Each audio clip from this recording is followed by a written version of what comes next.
O'rtoqlar, biz sizlar bilan kelishuvdik oldingi videolarda. Bularning ismini aytmanglar, qaytarmanglar deb. Sizlar aytuvdinglar, Amerikadan O'zbekistongacha kela olmaydi deb. Mana O'zbekistonga kelibdi. Agar nima haqida gap ketayotganini tushunmayotgan bo'lsanglar, mana shu videoyimizni ko'ringlar, tushunib olasizlar. Va biz esa davom ettiramiz. Bu aslida hozirgi ko'rgan kadrlarimiz O'zbekistonning Yangiobod konida bo'lib o'tgan ekan. Ma'lumotlarga ko'ra, bu kon Sovet davridan beri tashlandiq holda qolgan. Bu videoni muallifi aytishicha, konning uzunligi 20 kilometrgacha yetishi mumkin ekan. Bu kondan Sovet davrida uran qazilma boyligi qazib olingan.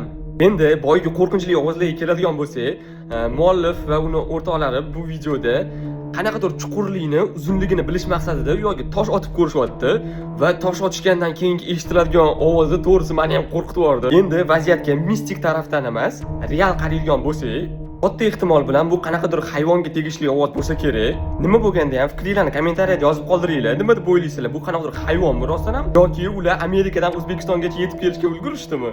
Keyingi videolarda ko'rishguncha.